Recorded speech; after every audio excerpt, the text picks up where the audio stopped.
Raila Odinga's, he values his popularity more than being president. Can you assume Raila Odinga, if he became president 2007 and maybe 2013, he could have retired in 2017. In 2017, yeah. Today he could just be a former president. He could be like Uhuru. But why is he powerful today? In a way that when the government has a problem, they run to him. He's a person who has made himself so powerful that when the government has a problem, they call him. When you have a problem, you call the government. But it's him who the government calls.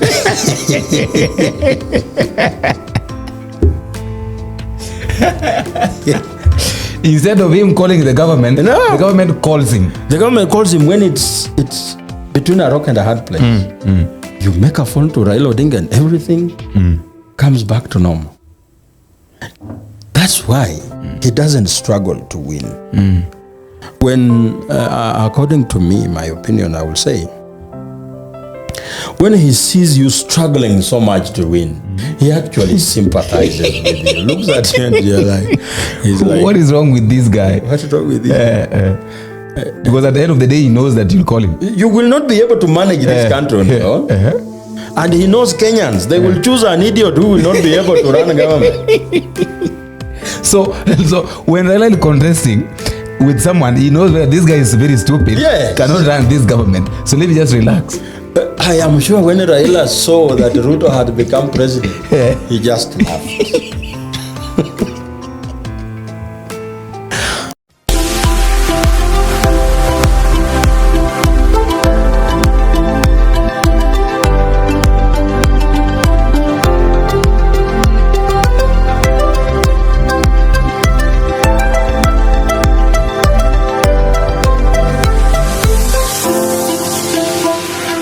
A very good afternoon and welcome back to Havana Media. My name is Boniface Awino, and as usual, I'm going to be your host for today. Now, I'm very glad here to have, his name is Joachim, but I want to give him time to introduce himself and also tell us more before we go continue the discussion. Karibu. Asante. Yes, my name is Joachim Smith, political analyst. Okay. Mostly that's what I do. We look at governance, advisory, policy analysis, and institutional reform strategies. So basically what I'm doing right now is just to look at how our country is being governed. And that's what I'm invested in so much. Okay, thank you so much. And thank you very much for hearing this call. I know it was abrupt, but now you made sure that at least you come. I want us to start this way. Can you please tell me that, because I've heard you several talking about it. Can you tell us the difference between a Kikuyu thief and a Kalenjin thief? These are two thieves that are very different in how they carry out their trade. A Kalenjin thief, for instance, will the money he has stolen from a government entity ends up in his bedroom or somewhere stashed under the carpet. And the end result is there is no money circulating in the economy. That's why, as you can see right now, because the thieves we have, most of them are Kalenjins, there is no money circulating because every breadcrumb that falls, they pick it, they go stash it somewhere. They don't invest in corporate entities or in areas where you can find money circulating in the economy.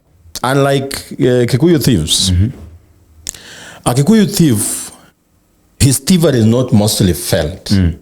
Because there is a way he steals in a way that the people do not even realize it. Like you steal money from a government corporation.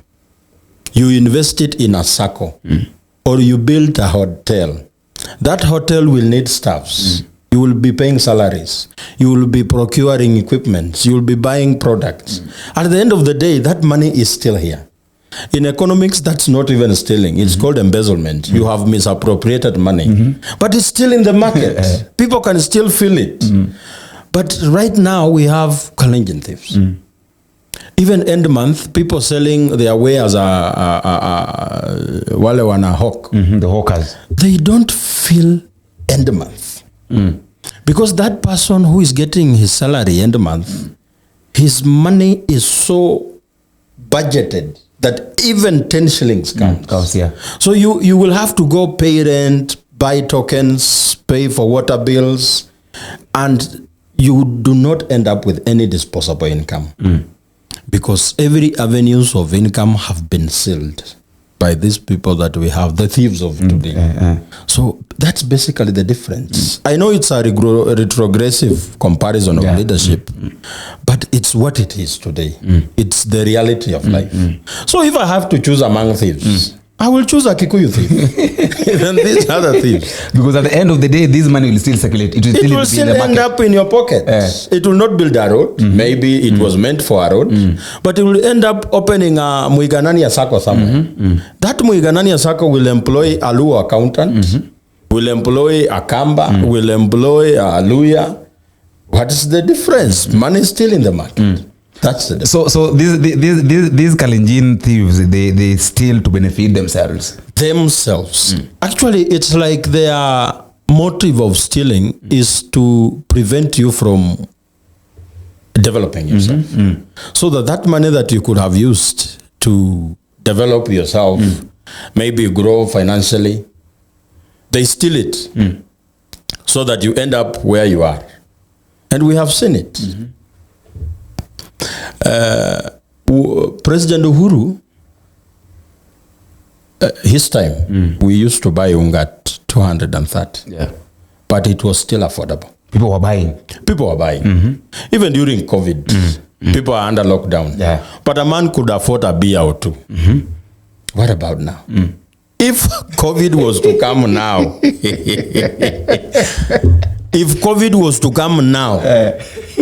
Kenyans will die of hunger. Today, unga is 100 and something. People are struggling to buy unga at 100. So the issue is not the price. The issue is affordability. Even if unga goes to 600 and an average Kenyan can comfortably afford that, there is no problem. But even if it comes up to 20 shillings, but you have to struggle so much to get 20 shillings, then what you have done nothing. But that's why the people in this government are parroting a lot about Beya Unga. They have brought down the level, the bar of measuring how the economy grows to Unga. They are putting people into a food basket. So that every Kenyan, every time you wake up, the only thing you think about is food. And as they think of buying properties, expensive watches and shoes, designer shoes and latest fine fabric suits, the only thing they want a Kenyan to think about is food. That's why when you ask them today, how is the economy doing? They will tell you, unga has come down. It's like barabara ikiharibika utamwaga unga kwa barabara. It's like when your child is sent home for fees, you will take unga to school. They have made it, it's like life revolves around unga. But we have other things. We cannot measure the growth of the economy by use of unga. According to me, the economy is perceived to be doing well when an individual can comfortably afford the basics. That you don't have to worry about what you are going to eat. You don't have to worry about clothes. You don't have to worry about rent. If you are in that position, then to you the economy is doing well. But you don't come to me and say the economy is doing well because the cabinet released some report. Because statistics has been done and they are coming with a report saying, oh, egg production has gone up to 23%. Why am I not feeling it? If these things are doing well, it is not the government to tell us. It is us to tell them. Because there is always a trickle-down effect. A knock-off effect to the people at the lowest part of the pyramid. And you will tell when the economy is doing well. But I don't know what is so wrong with our government. They just because they are doing well. Them they are doing well. So they don't understand when you tell them life is hard out here. They think everyone is moving around in SUVs. They think everyone is in a well-furnished office. So they are really out of touch with the reality. And this is a study in paradox, because the President William Ruto, at the time he was campaigning, he looked like someone who understood the problems of the people. He actually made a shift, discarded the political class, and came where the people are. Yeah. He spoke a language that even Mama Mboga Would understand. He broke down the bulk of his language. He resonated with everyone, especially people at the lowest pyramid. Yeah. And he promised them that his government will be about making lives of the people who are doing not so well better. Immediately he was sworn in and put the Bible down. Just like he said. Just like he said.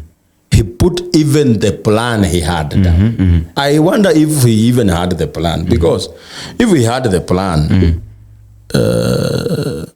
he could have found it right now. But he has tried so much. I can see him really trying to look for that plan. But it doesn't seem to be anywhere, because it's like it was a fictitious plan, because he has gone back to the people that he had discarded, the people he called dynasties. He has left the people who made him president, the people who believed in his promises. And the question they're asking is, Mr. President, you told us this. Why are you not doing it? Why are you doing the exact opposite? But he doesn't seem to understand. I wonder what's the problem, because to him it's like he's surprised you are even asking those questions. Like he's saying, I have tried to do this thing. I have done my best. Why are you still asking? Why are you still asking? What more do you want? Just like I keep on saying, even when I am out there, is that according to me, the president has not changed even anything. A little. He's the same person. On the campaign trail, 2022, I used to ask people, what is it that President Ruto has done in his 20 or 30 years of politics, active politics, that Kenyan people can be proud of and say, were it not for William, We could have not been here. we couldn't be having this. We couldn't be enjoying this particular thing. Were it not for William's effort, A positive reference. nothing, absolutely nothing. The only constant thing about his career of politics is allegations of corruption. In 1992, when he was chairman for YK, Jirongo complained about Venture Africa, the company they were jointly running, that William Ruto had done some things and the company was now bankrupt. When he was director of elections in 1999 for Kano, 77 million got lost in the Kenya Pipeline Corporation.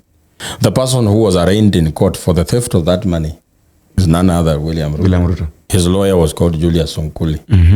Later on, when he's minister for agriculture. We have a scandal about maize. You heard about TVETs when he was minister for higher education. You heard about Kemarere and Aror when he was deputy president. Can it be a coincidence that every ministry or every office he occupies, there must be scandal, attracts some scandal of corruption? It can't be a coincidence. And now it's coming out clearly when he's president. It's like he does not have the moral authority to reprimand or make an order that can actually say, we don't want corruption. Because if he dare say that, then people in his government will be like, so why are you telling us to stop what has made you be who you are? Be who you are. So to some people in this government, corruption is their career. Corruption is what has made them get the wealth they have. Corruption is what has made them gain the power they have. So as we try to say we are fighting corruption, we are fighting the line on whose their livelihoods hang. And that's why every time you try fighting corruption, you see there is a very strong pushback. So what do you think needs to be done, like, for this corruption to end? I think, first of all, I also blame the people. Because the leadership we have in place is a reflection of what we have, what we are as Kenyans. Because if Kenyans really wanted people who are not corrupt, they usually show up on ballot papers. Yeah. But we end up choosing people who have shown that they are corrupt. We want someone who will come with 50 shillings. We want someone who will give us 100. But someone who just comes with policies, we don't. So I think with me, it starts from that deliberate effort of the people that this time we want somebody with a proven track record that this person is not corrupt. But if we choose people who have been in the circles of corruption, it will not help. And another thing, I think we don't punish corruption enough. People engage in corruption and they end up with a slap on their wrist. Corruption should be the most scary crime. That even if your wife gets some imagination that you are engaging yourself in corruption, that's enough red flag for her to leave you, because you are endangering her life, your children's life, and your own life. Corruption should be that scary that stealing public funds should be punishable by death by the person who stole and all the beneficiaries of that kind of money. So if you have a girlfriend, a wife, and children, they should all be punished. Because they are the people who are going to eat this money. Yes. Yeah. If you are a governor's son, you don't have a job. You are rolling in a V8. A V8. Tell me, how is that a proceed of corruption? You are a president's child and you have 3 matatus. Yes. You are a president's child. Yes, we understand. Okay, you are doing this. Tell me where you got this. And we can see the kind of impunity you are operating with. And even the response, it's like you don't care because you are above the law, because you are a president's son, which means you are benefiting from your father's actions. You should be punished. By so doing, corruption will come down. What Mao Zedong did in China, he said, if you have engaged yourself in corruption, I'm giving you 24 hours to surrender and bring everything that you have stolen. People thought it was a joke. He ended up killing 5 governors. 5 governors? Yes. Hypothetically, for example, uwe Waiguru, uwe Waititu, 5 governors. That's enough for the rest of the people to say, wait, this thing is serious. This thing is serious. I know human rights will come and say, but stealing money that is public fund to provide education for that young learner in Baringo, forcing that young learner to study under a tree, it's a human rights violation. So when we say we are going to kill this thief, why are the people of human rights defending the thief? Yes. We should understand where does human right begin and end. I think we don't punish corruption. And in this country, when you steal and you get away with it, you get rewarded. You end up with a big job. The lady who was involved with the edible oil scandal, 6.5 billion, was rewarded with a very big job by the president. And you get into a scandal, then you are rewarded. You are rewarded. So they were being encouraged to keep on to steal. Yes. And even people out there are seeing and like, hey, I think this is the best way to go. There is this woman who calls herself Wambui Waruto. Wambui Waruto. Yes. She has been mentioned in so many occasions. Yeah. But what happens? she doesn't get arraigned in court. The Finland saga in ile ya Mandago. There is a lady who is said to be untouchable. 1.5 billion is lost. Parents are crying. They are accusing this particular lady, but nothing is happening. Why? Because she has links with a big boss. With a big boss. Corruption is not being punished enough. Even this Waititu thing, I don't trust it. It's a game. It's just a game. It's a game. Waititu will end up just like John Waluke. John Waluke had been jailed 67 years. Yeah. But he's out there earning a salary. Yeah, he's out and everybody saw him going to jail. Yeah. Just like Waititu. Yes. Yeah. Sooner or later, Waititu will be somewhere eating lunch, With the president. Yes.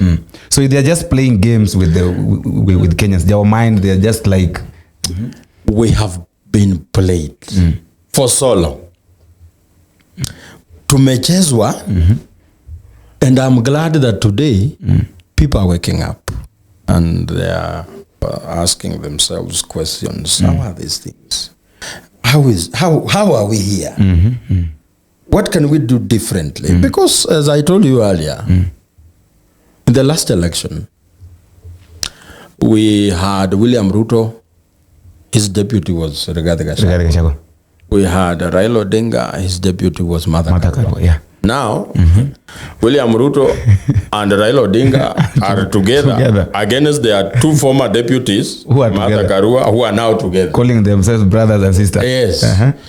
In the 2022 elections, Gachagua was an erstwhile rival of Martha.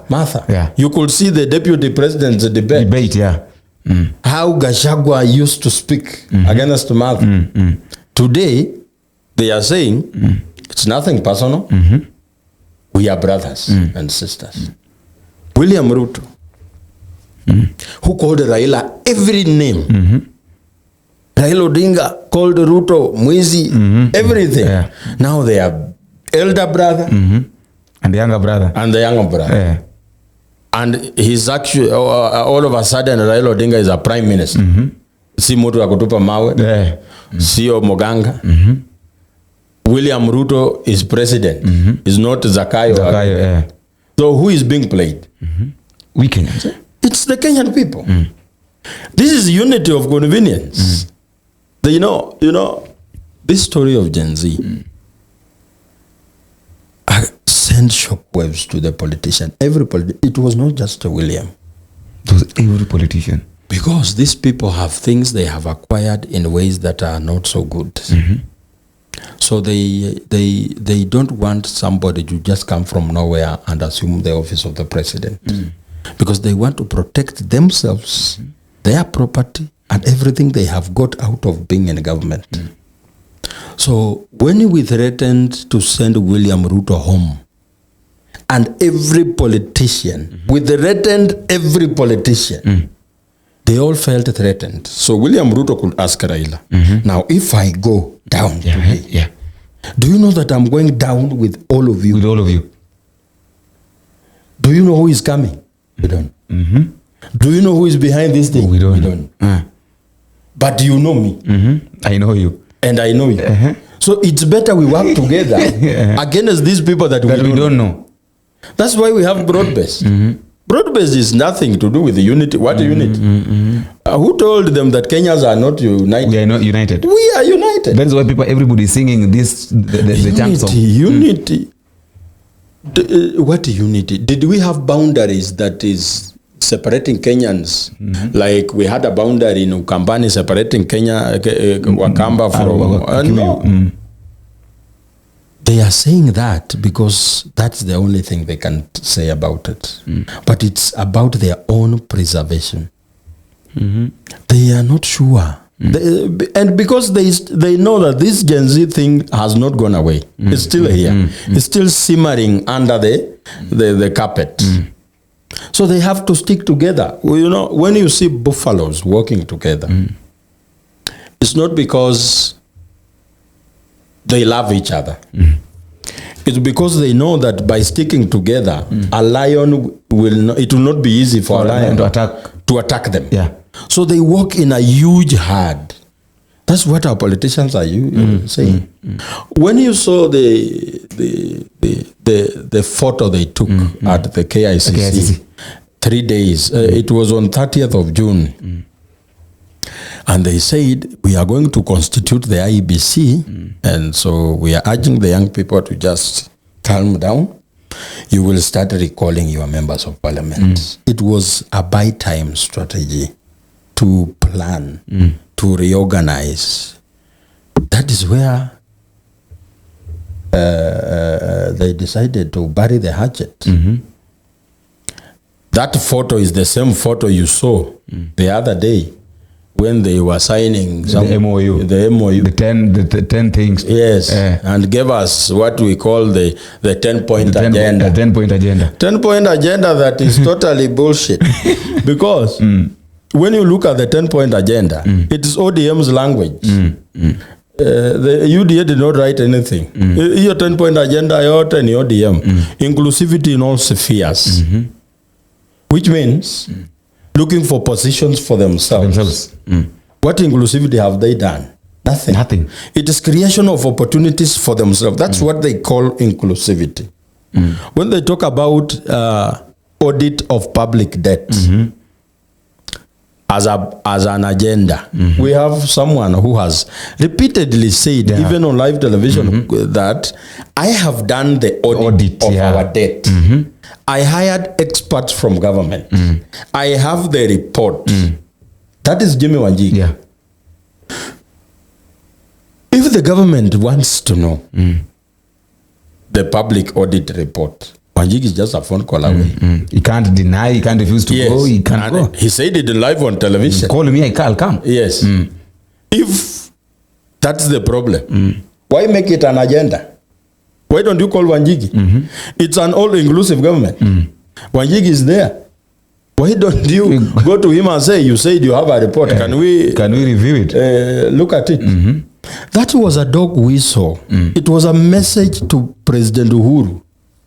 It was a threat to President Uhuru. It is not about auditing public debt.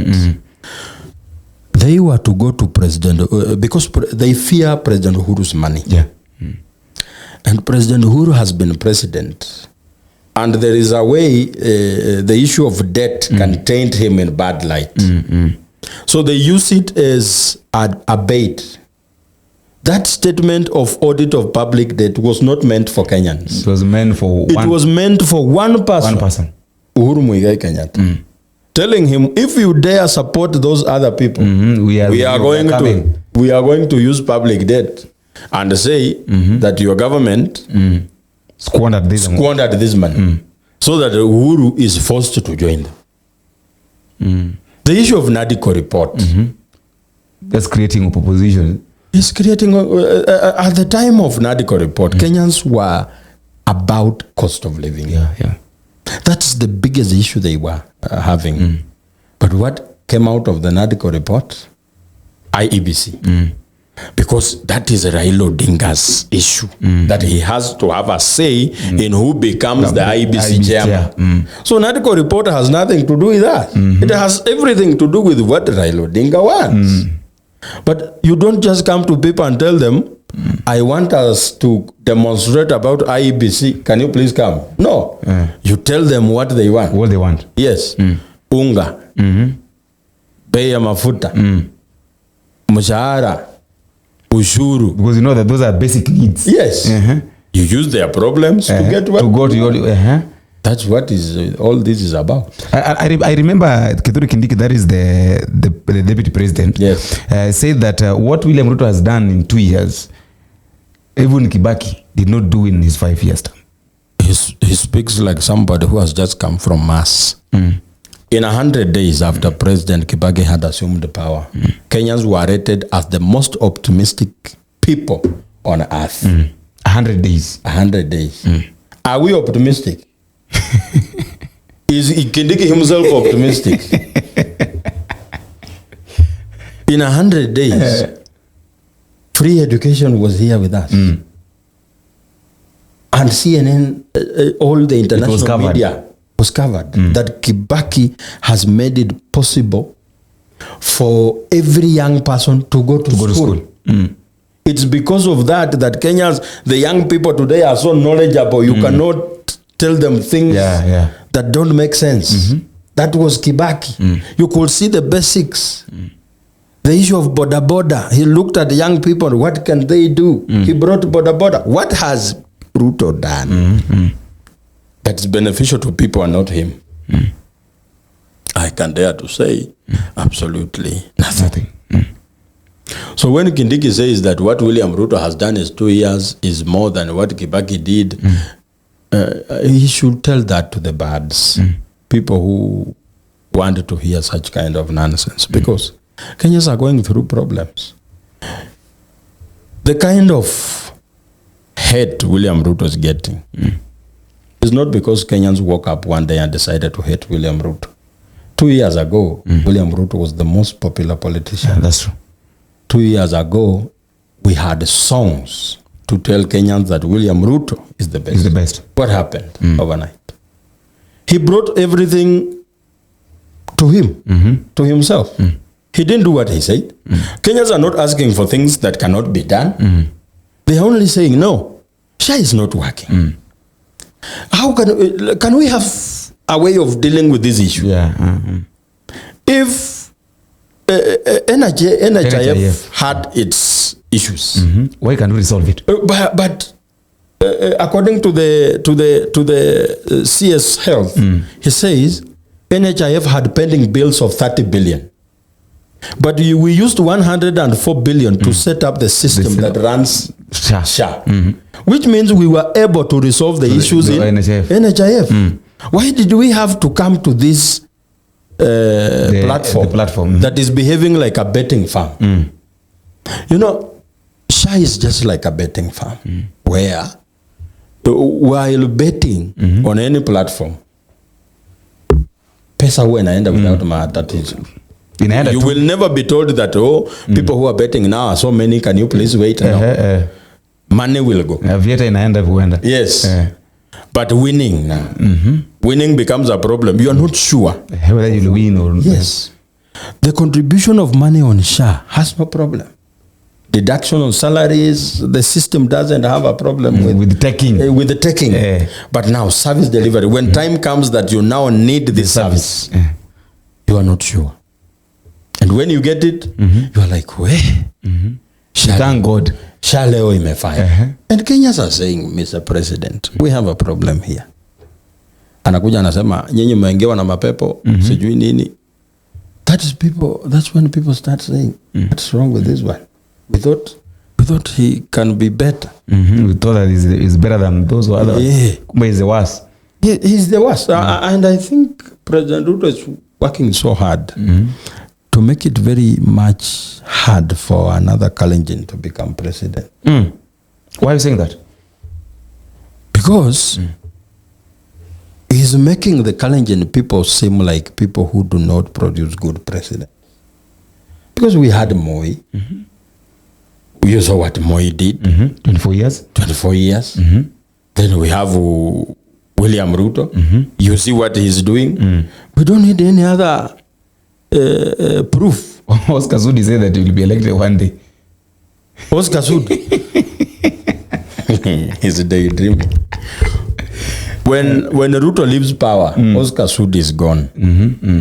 He does not have the gravity to maintain what he has. Oscar Sudi, Kibet. All those are gone. Kibet, Farouk, those are people who are there because of the shadow of William Ruto. Murkomen? He cannot manage all those people around William.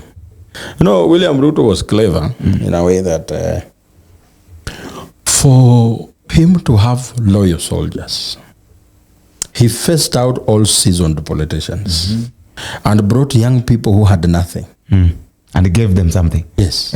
Oscar Sudi is where he is because of William Ruto. That's why we are having a problem fighting William. Because he has built an army of people who had nothing.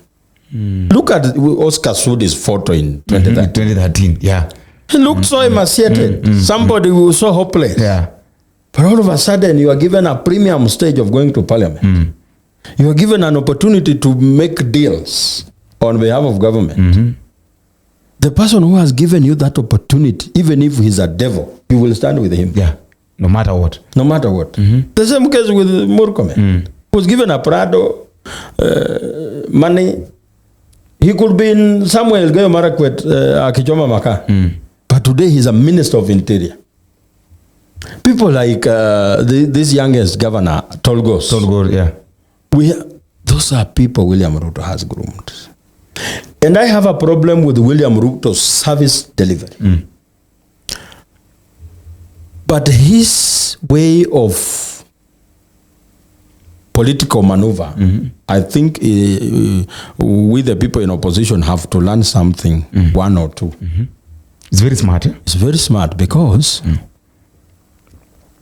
and like Raila Odinga, do you know before you get to Raila Odinga, you will have to go through a lot of people. Because he has nurtured some people from somewhere. People like Governor of Busia, Otuoma, has been brought up to where he is by Raila. People like Opiyo Wandayi. Yeah. John Mbadi cannot be elected without Raila Odinga. People like Gladys Wanga couldn't be governor without Raila Odinga. People like Junet. People like Kaluma. People who go to their constituencies once in a year. And when an election comes, they go there, sing Raila, and they get elected. They get elected, yeah. Those are the people, Raila has brought them there. They are who they are because of Raila. Yes.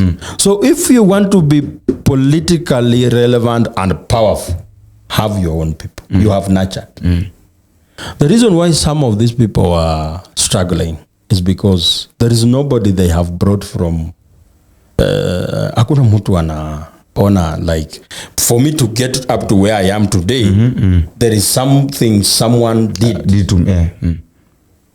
If I am a self-made politician, why should I listen to you? Don't you think that this issue of nurturing someone has got positive and negative effects? Yes, it brings what we call political patronage.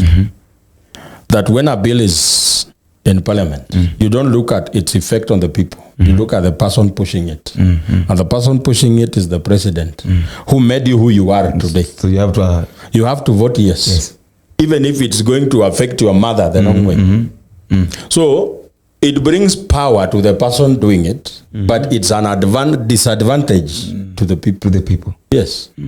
But now, how do we stop it from happening? Do we have any law that can say, no, you don't have to support this one? No.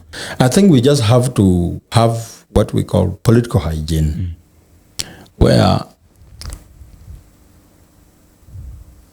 what the mandate that has taken you to office, try and do it.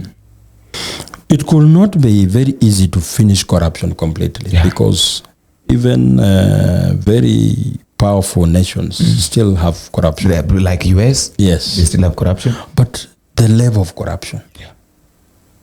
There is a story Raila Odinga gave one day about Minister for Roads and Public Works from Nigeria who went on a benchmarking trip in Malaysia. So when he got to Malaysia, he was welcomed by his host. He was driven around Kuala Lumpur. Very nice streets, organized traffic, street lights, good highways, no potholes. Then in the evening, he was treated to dinner at the house of the Malaysian minister. So the Malaysian minister lived in a nice house on a compound, good lawns. Then the Nigerian minister asked the Malaysian minister, how do you manage this? Malaysian minister took him to the balcony. Said, do you see that highway there? Say, yes. 10% here. He ate 10% from that highway. 10% from the highway. Yes. He gave 90%. He used 90% of the money, build the highway, but 10% pocket. That's why I'm managing this life. And later, like 2 years down the line, it was now the return visit of the Malaysian minister to come to Nigeria.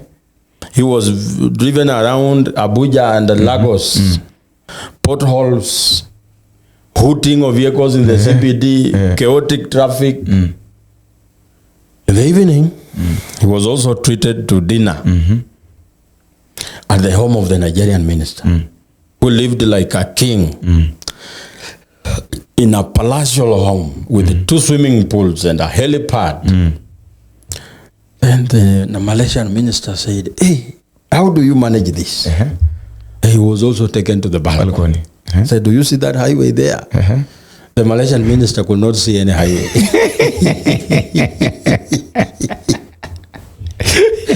He said 10%, 100% here. There is no highway. There is no highway. All the money that was meant for the highway is here. That's why he's managing the palatial lifestyle. That's the problem with Kenya and Africa, where a minister is given 70 billion to build dams. Then you don't find the dams. When you ask him, where are the dams? Say they were supposed to be there. They were supposed. Yes. Yeah. What happened? A lot of explanations, a few court cases, 70 billion done. If Canada was to be looted the same way Kenya is being looted, in 5 years, Canada will be bankrupt. But Kenyans are so hardworking that the government loots 2 billion. Tomorrow they wake up, before noon, there is another 2 billion to be looted. Tomorrow they wake up again, they work, before noon, there is another 2 billion to be looted. Every day. That tells you the kind of riches we have. How wealthy we should be. But due to mismanagement, ineptitude, and lack of political goodwill to develop Kenya's life, we are here we are today. Because we also vote with very wrong reasons. The motive of voting is wrong. In 2013, people voted so that Uhuru Kenyatta and William Ruto do not go to Hague. That was the biggest reason. So by William Ruto and Uhuru Kenyatta winning presidency in 2013, Kenyans got what they wanted. They didn't go to Hague. So what else do you want? You already get what you wanted. These people you voted so that they don't go to Hague, and they have not gone. So make me understand. Kenyans, instead of looking for good people, yes, they are protecting the bad people. They are protecting the bad people. When we used to say William Ruto is a thief in 2022, some of them told us, he's our thief. We know he's a thief, but he's our thief. I wonder why they ask.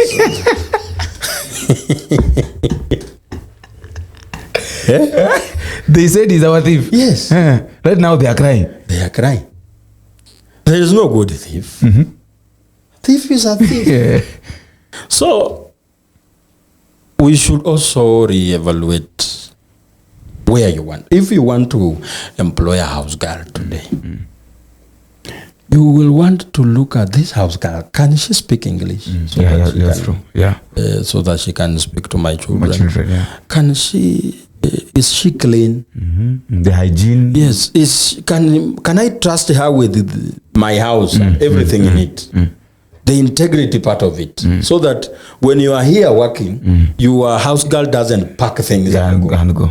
Fike kwa nyumba ufa hakuna nini hakuna. Upate nyumba ni blank. Yes, you will have to look and make sure that this house girl you have is trustworthy. But now, this same person who is vetting this house girl so much is given an opportunity to elect an MCA or a member of parliament. A person whose decisions will affect the education of your children. You elect a thief. And you are told, this one is a thief. And you are saying, I know. I know. But he's the one I want. He's the one I want. He's a thief who eats with people. Make me understand something. Yes. SK Macharia. Yes. Just the other day said that the only election that Raila Odinga has lost is 2002. Yes. The rest, he has been winning. Yes. So if Raila has been winning, why is it that Raila Odinga doesn't want to be the president? If SK Macharia knows that Raila has been winning, then Raila Odinga knows that he has been winning. Which means even before the elections are rigged, Raila knows that I will be rigged. But why does he still contest? I told you. Being a leader of this country is very difficult. You will have to deal with the issue of 70% debt. So out of the revenue you collect as a country, 70% goes to debt. So you only remain with the 30 to pay salaries, to balance. Yes, everything. So it becomes so hectic. And when you become president, you lose your popularity a lot. So Raila Odinga's, he values his popularity more than being president. Can you assume Raila Odinga, if he became president 2007 and maybe 2013, he could have retired in 2017. In 2017, yeah. Today he could just be a former president. He could be like Uhuru. But why is he powerful today? In a way that when the government has a problem, they write to him. He's a person who has made himself so powerful that when the government has a problem, they call him. When you have a problem, you call the government. But it's him who the government calls.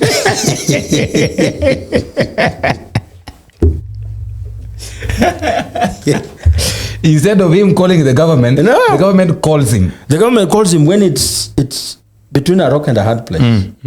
You make a phone to Raila Odinga and everything comes back to normal. That's why he doesn't struggle to win. When, according to me, my opinion, I will say, when he sees you struggling so much to win, he actually sympathizes with you. Looks at you and you're like, he's like, what is wrong with this guy? What's wrong with this guy? Because at the end of the day, he knows that you'll call him. You will not be able to manage this country. No? And he knows Kenyans. They will choose an idiot who will not be able to run a government. So when Raila is contesting with someone, he knows that this guy is very stupid, cannot run this government. So let me just relax. I am sure when Raila saw that Ruto had become president, he just laughed. That's why when the likes of Babu Owino were frantically running around telling Baba, this thing is going. Baba could like sit down, relax. I know what is happening. And he knows that in 1 or 2 years, this person will not be able to run government. He will come to me. As we speak right now, I should be very candid to tell you that Raila Odinga has outlived our ballot. He has outgrown our ballot. You cannot send Raila Odinga home using a ballot paper right now. Yeah, you can't. Whether you vote for him or against him, he's still here. If Raila Odinga will be alive and energetic in 2027, he will buy. Even if he doesn't, it has come to a place where he doesn't have to run. But it's Kenyans who will choose the person that will work with Raila Odinga. And most probably, if you choose an idiot, he will just look at his TV, sees who is being announced, and then goes and sleep. And waits for a phone call. The only way Kenyans can finish Raila Odinga's political career is to elect somebody who can deliver service. Who is smart. A person who does what he promises. When he says, I will deal with this unga, he deals with it. Education is running well. The health sector is okay. Raila Odinga will be relevant. Don't you think there's something that is also affecting these leaders is you find that like the president, he combines a lot of things. Like he wants to do a lot of things at the same time. He wants to change education. He wants to change security. He wants to do everything in a record time. You cannot. It has to be gradual. Gradual, yeah. Deal with education. Finish. Make sure it's purely running. It's the best. Go to agriculture. Finish agriculture. Go to security. So that even if your term ends, there is something you can brag about. You can say, there's a lot I didn't do, but with this, I did. And everyone will be like, for education, you did something. But William Ruto has a problem of he wants to do everything. Today he wants to renovate State House. He wants to launch a road. He wants to deal with the SHA. He wants to deal with the funding model. He wants to... no. It cannot work like that. But talking about renovating the State House, I think he's doing it. Yeah, he is renovating State House and all state lodges. But why? Is that a priority? It's a question. It's for reasons best known to himself. You know, at a kwako, at your own home, you cannot renovate your house when your children are at home for lack of school fees. Yeah, that's true. You cannot buy a new car when your wife is complaining that she's feeling a backache. You will have to take her to hospital. Priorities. We are talking about renovating State House when children are studying under trees. When health is not doing well, doctors are threatening to strike. CBC is not working. People don't know what it is. Then you want to say that, I want to make sure we have the best looking State House. So what? How is the renovation of State House affecting me? Because the president's decision should be about Kenyans. How is that Mama Mboga in Kajulu in Kisumu benefiting? How is that one in Kiembeni benefiting? If they are not benefiting, consider them first. Come up with projects that can cater for everyone. Multi-sectoral. But he said he has a PhD. He knows what he's doing. Yeah. So maybe there are things we don't know because we don't have PhDs. So maybe those who have got PhDs can explain when we grow up and have PhDs, we will understand him. But for now, he seems to be the only person who knows what he's doing. Don't you think that this issue of devolution, let us go kidogo county level. Don't you think that this issue of devolution, whereby we have got counties, we have got an MC in the county, we have got a member of parliament and a governor, is somehow hectic? Because we find that MC is given a CDF, MP is given, and the governor. So this money is being spent for all these people. And then the work of an MCA is to oversee the governor. The work of a senator is to oversee the governor. And now we have got an MP here whose work is up. And most of these members of parliament don't work. So I wanted to major into this issue of members of parliament. Because the other time you had people complaining that Ndindi Nyoro had been given, his issue is giving himself a lot of money to do projects. Those people who are accusing Ndindi Nyoro of corruption should be ashamed of themselves. Because if Ndindi Nyoro has allocated himself an X amount of money, but when we audit, we can see what he did with the money. Saying this money, it's visible. Yes, it's visible. This is Kiharu Primary. This is a road. This is street lights. These are cabros. These are compound. These are gates in schools. You can quantify. You can audit and see this X amount of money has been used here, and it's exactly yes. But look at Junet, the one who called. Junet gets roughly 180 million to 190. Yeah. What has he done with the money? So that he says, if I was given the amount like that of Ndindi Nyoro, I would have finished this. I would have finished this. But because I only had 180, this is the only thing I've done. Can we find anything? Has he ever featured even in top 10 best performing members of parliament? No. The bottom 10? Maybe. Maybe bottom. I will look at the list of bottom 10. The issue of county is being hectic. Most of the money is going through wastage. As we speak, Bungoma County has said they have spent 35 million on garbage collection. 35. Where is garbage in Bungoma? So Bungoma is like Nairobi right now? Ndio nashangaa. In Bungoma, people recycle their garbage.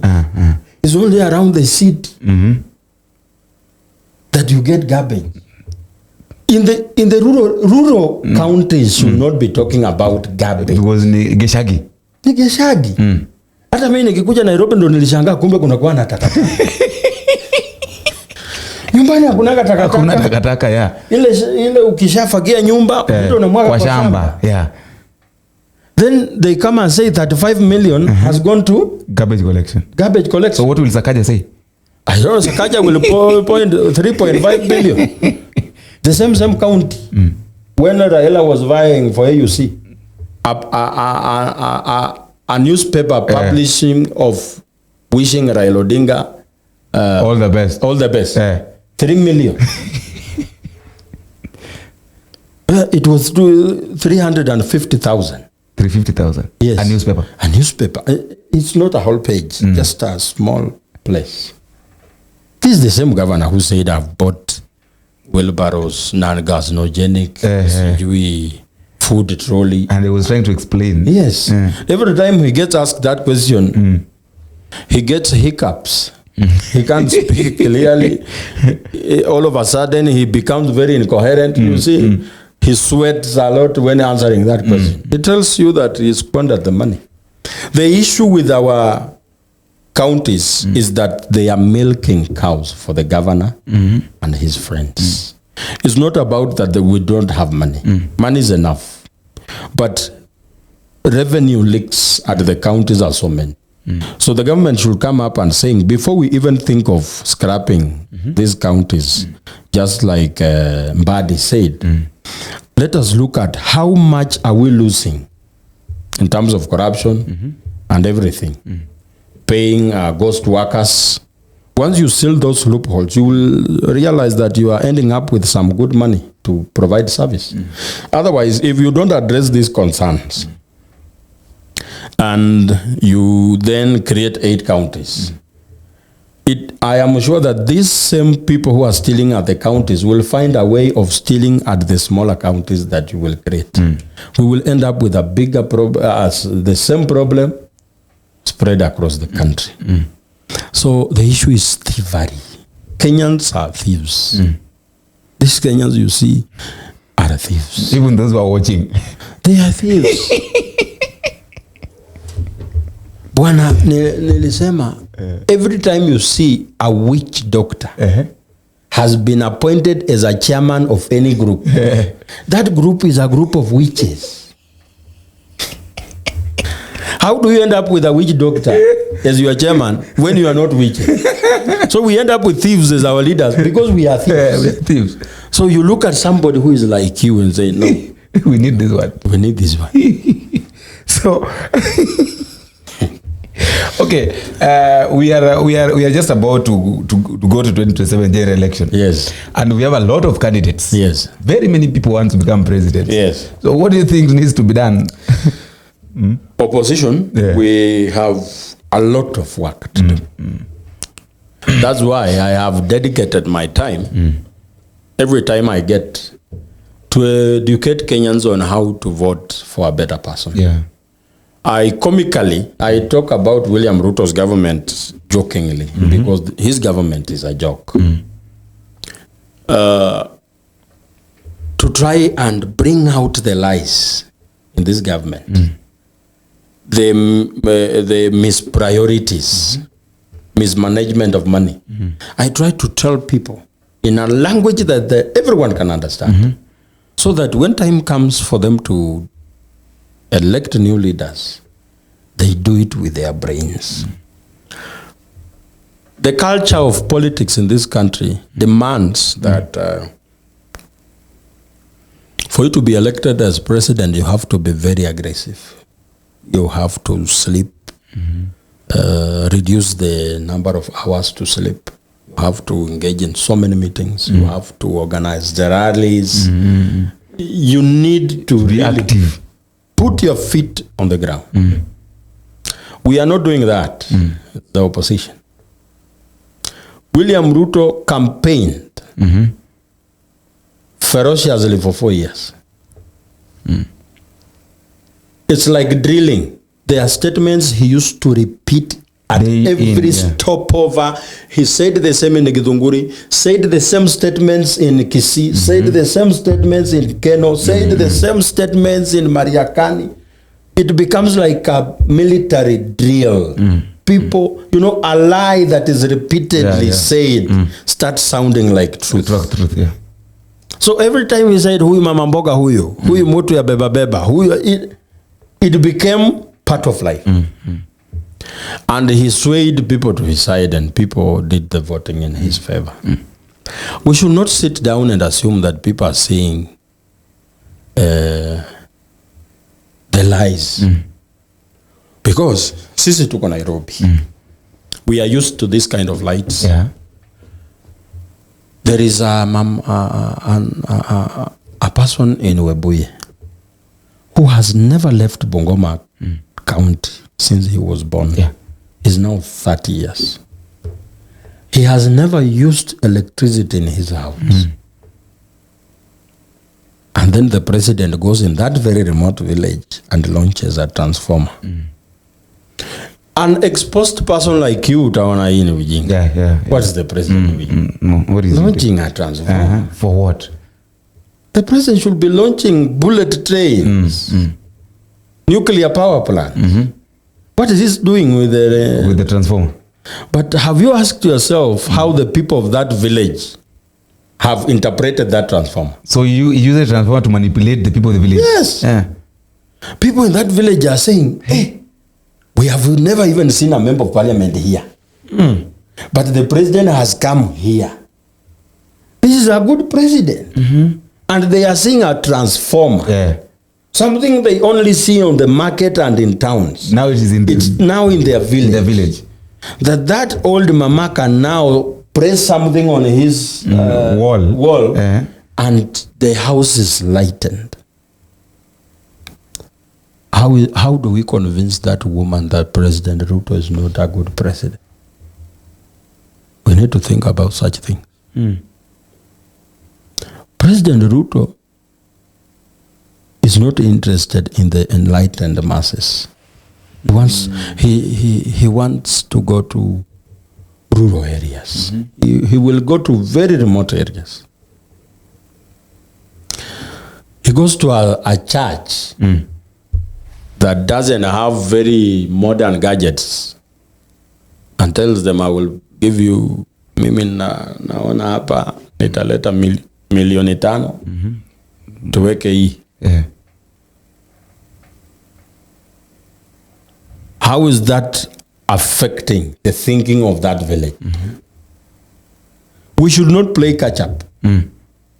We should be the ones on top of vehicles. The president has given us the leeway. He has begun campaigning. Already. We have a president who is campaigning to be president. Then he's in the office, but he's still campaigning to be in the office. He's in the office, but campaigning to remain in the office. What are we doing? We want to go into that office. We have to be the ones campaigning more ferociously. If I had money today,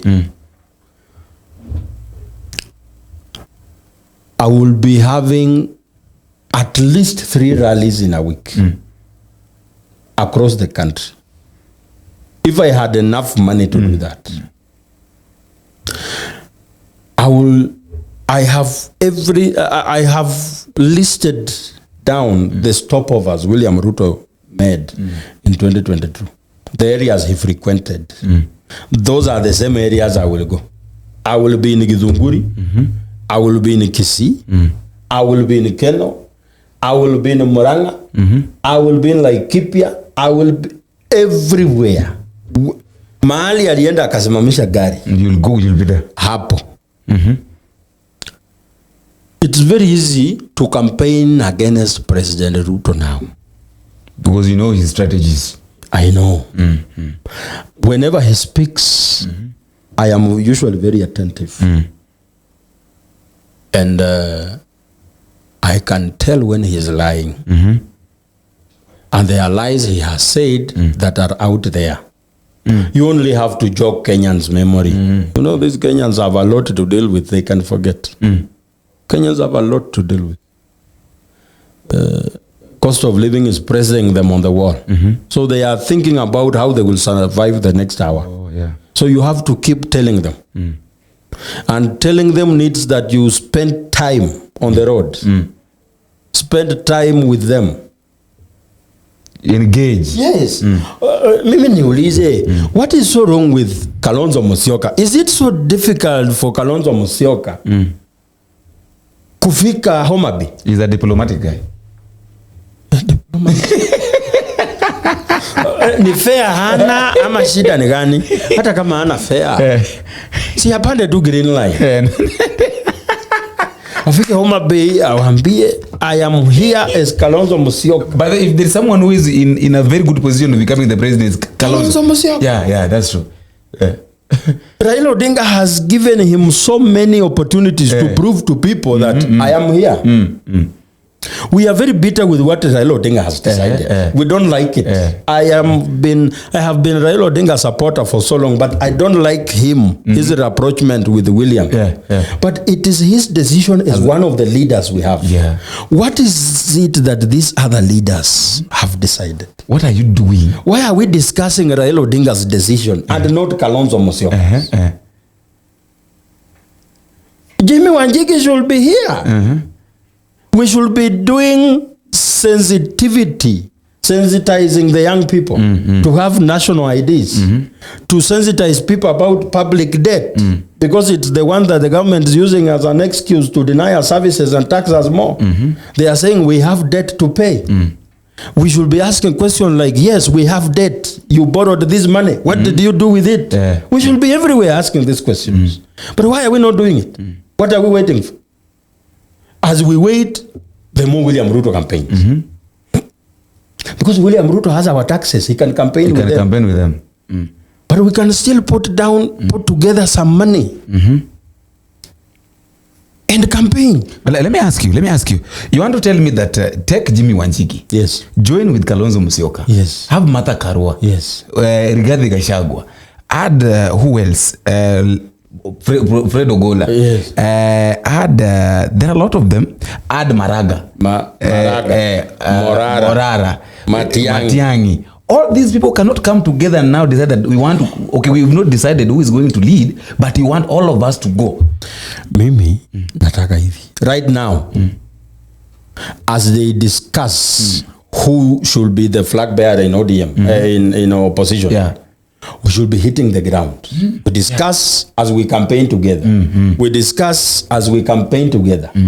I am able to organize a rally in Kandui, the remotest areas of Kandui in Bungoma, and call these other people that you have mentioned. Say, come here.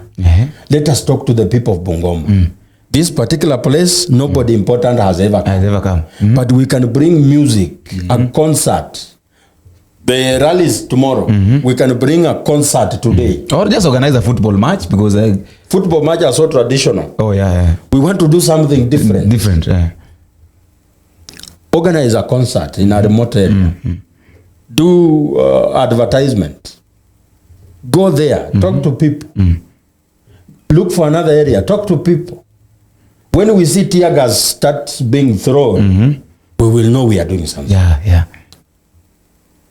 We will know. But hii maneno, Mimi, I want to tell my friends that my friends in opposition that now we should stop seminars and boardroom meetings. Hizi seminar tumefanya sana.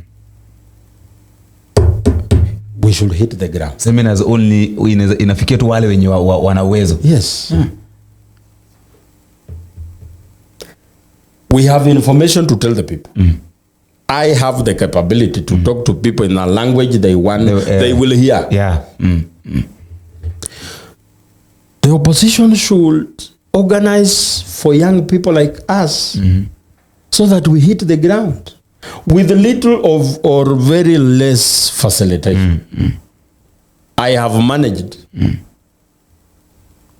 to do what I'm doing on my own. Not fully. I have a job I do. But whenever I'm free, I come to media like this. I go to Jivanji. I go to Jacaranda. And I have sold a message that even today, when I meet 3 or 4 people from Meru, they know what I'm doing. With little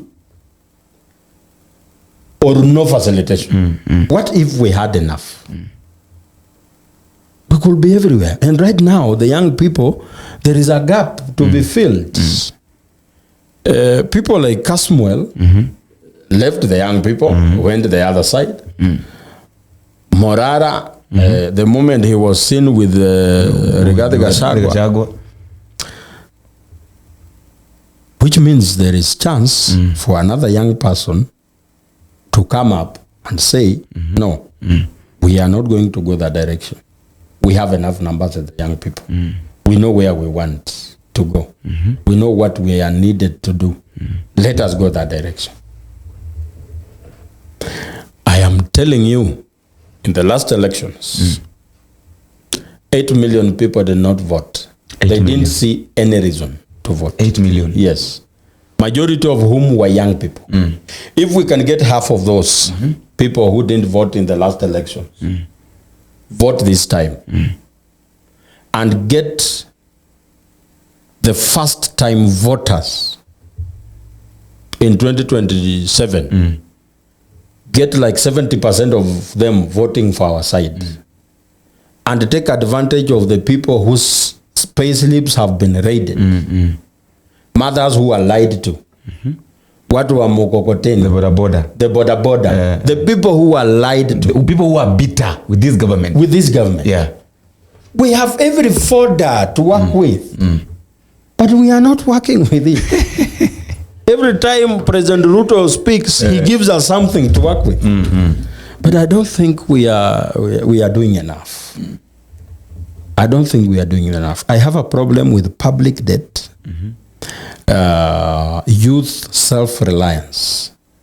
And for us to achieve this, the young people should have IDs. Which means, there is what we call voter apathy in the young people. Because the young people feel so disconnected from governance. So they don't see any reason to vote. We should tell them no. Those who vote, when they vote for a wrong person, that person still affects you. We should tell them that you should not just show up as a voter. Show up as a citizen who wants to take charge of your future. Wants change. Yes. These young people, the good thing about them is that they are very much aware of what's going on. The political consciousness is very high. We should tap into that. When I get out of here, I'm going to talk to my people in opposition that we should now organize and hit the ground. Your last statement, and then I wanted to touch on this issue of IBC as you finish, because it's also something that is really hitting hard. Just finish by talking about handling the IBC and what needs to be done. Let me start with the Kim's kits. IBC said it needs 61 billion to help with its budget because they need like new Kim's kits. If IBC wants new Kim's kits, they should not upload old data into new Kim's kits. It is said that since 2022 up to now, close to 2 million people have died. And I want to assume that the majority of those who of the dead voted in 2022. Which means we have like 2 million people who voted in 2022 are in the register of the IBC, but they are dead. They are dead, yeah. But somehow, if we are not careful, they will turn up and vote. So what do? Fresh registration of voters. Fresh. Yes. Let's go to an election with a fresh register of the IBC. Then 2, we are going to make sure that young people are given jobs in the IBC. Because we are we constitute majority of voters. We refuse to be used just like voters. We should be on the table.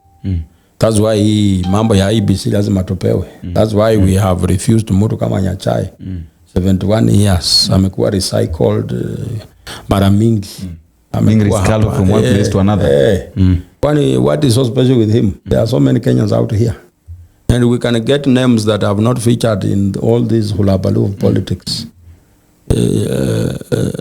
We are going to push for inclusivity of the young people to this thing, and push for fresh registration, push for massive registration of IDs and voters. That's how we are going to be in position to negotiate for what belongs to us. That's the way to go. Your last statement? My last statement is that I know it's very hard to be a Kenyan today. Waking up today and you realize you are in Kenya and the government is broad-based. And you realize that you are totally on your own. You have to struggle every day to put food on the table. Education has been mutilated. Health sector is not working. Security is in your own hands. It's traumatizing to be a Kenyan right now. But I want to ask the Kenyan people to take a very conscious and deliberate effort when time comes to choose leaders. That choose leaders who have the intention of making your lives better, of making your lives a little bit more comfortable. Because the ones we have now, they have proved beyond reasonable doubt that they don't care about us. And we should prove to them that we care about ourselves by choosing better people. And there is no shortage of better people. They show up on the ballot every voting time.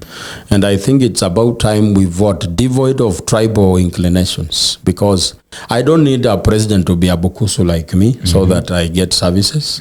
The first time I saw electricity in my village was when Kibaki was president. Kibaki was not a Luya or a Bukusu, but he worked for the Kenyan people.